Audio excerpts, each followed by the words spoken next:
En el desarrollo de los tumores hay tres fases bien discernibles.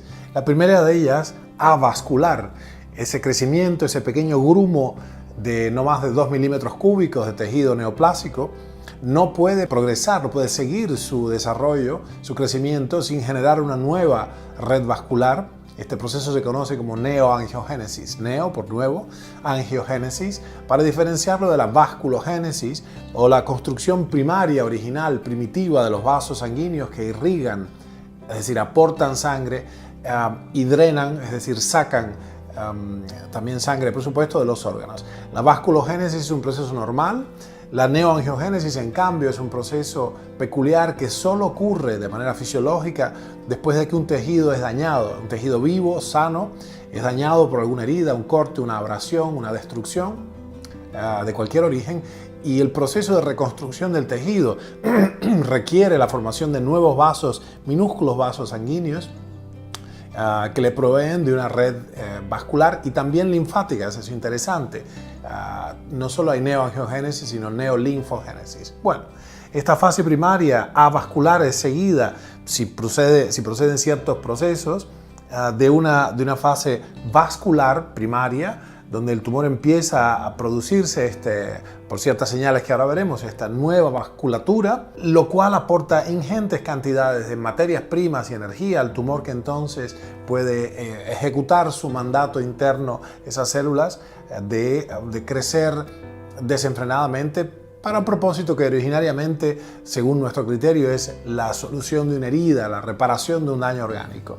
Lo interesante de este proceso, ya muy visto, es que las señales por las cuales un tejido dañado, y en particular el tejido tumoral, recluta nuevos vasos sanguíneos, son bien definidas. Hay unas 10 o 12 señales de las cuales no tenemos los investigadores ya ninguna duda prácticamente, que son mediadores o señales como cantos de sirena, señales que promueven el crecimiento tumoral, en particular la VEGF, Vascular Endothelial Growth Factor, VEGF, o Epidermal Growth Factor. Estas dos son muy bien estudiadas, muy bien caracterizadas, y en esas fases ya muy definidas, los tumores se atraen hacia sí, de los vasos normales del tejido, atraen hacia sí nuevas emergencias, nuevas ramitas arteriales en principio, y vénulas, arteriolas y vénulas, que alimentarán y a la vez limpiarán o drenarán los detritus, los metabolitos terminales de la función metabólica normal de ese tejido tumoral en este caso. Para cerrar la idea, que es interesante al respecto, antes de que podamos avanzar a una posible solución de esto y a una suerte de descripción descripción crítica, si se quiere, de lo que hemos hecho hasta ahora en la oncología convencional del último siglo, o del último medio siglo más bien, llamo la atención sobre el hecho de que este es un tumor pulmonar, la tomografía por emisión de positrones. Por supuesto, el encéfalo y la vejiga no van a ser considerados en este análisis, pero sí el tejido pulmonar ahí señalado tiene una extraña circunstancia.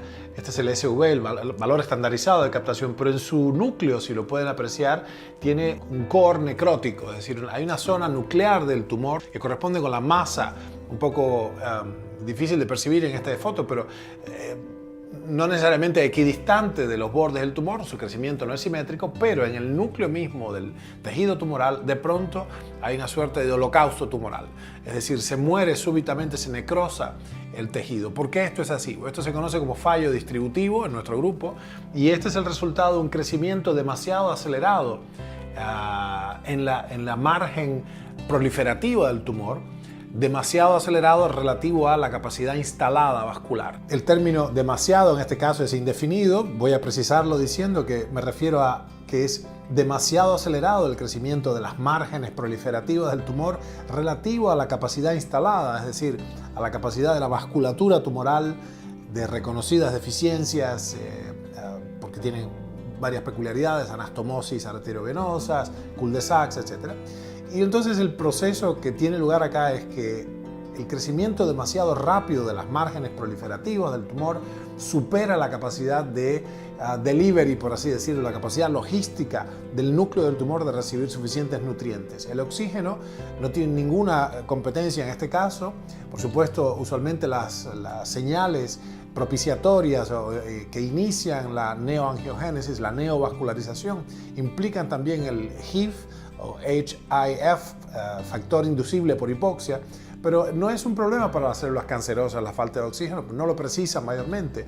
Mientras más, esto es un hecho muy documentado, mientras más proliferativo, anaplásico, indiferenciado y agresivo es su tumor, o casualidad, más fuertemente glicolítico y por tanto fermentativo es el tumor. El metabolismo de los tumores es progresivamente más y más independiente de la presencia de la presión tisular de oxígeno en el microambiente tumoral, dado que el grueso de su energía y la obtención de sus materias es obtenida por vías de la glucólisis, seguida, acoplada a la fermentación, por medio de varias enzimas como la láctico deshidrogenasa, y también a la fosforilación a nivel de sustrato, también la glutaminolisis, es decir, no hay ningún problema. Si bien la falta de oxígeno es una de las señales propiciatorias que inician la neoangiogénesis, no es porque las células tumorales necesiten oxígeno, pero sí necesitan sangre que transporta nutrientes. Los nutrientes van, al igual que el oxígeno, en el mismo vehículo, que es la sangre, ese tejido fabuloso líquido, ¿no?, que tenemos.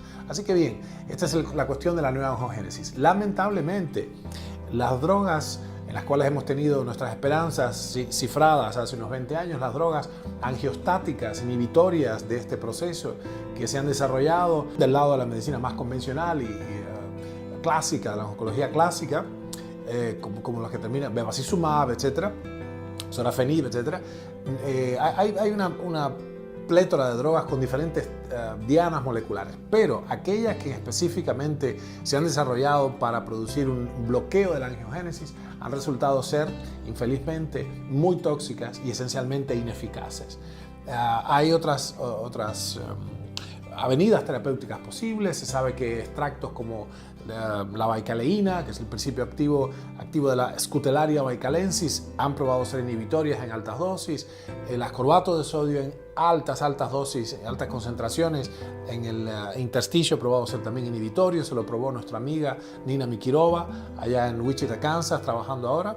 Y hay entonces una serie de constricciones, y esto es lo interesante, con esto cerramos, una serie de constricciones metabólicas específicamente diseñadas por nuestro centro para bloquear el acceso de los materiales a los tumores, a los materiales constructivos y energéticos, que parecen ser inhibitorias del metabolismo tumoral por un lado y del acceso mismo, del desarrollo mismo de una nueva vasculatura tumoral, esa red nueva de vasos sanguíneos que irrigará, ergo alimentará a este pujante tejido que tiene lo que llamamos en Cuba en su momento, en los 80, una proliferación anárquica o un proceso anarcoproliferativo.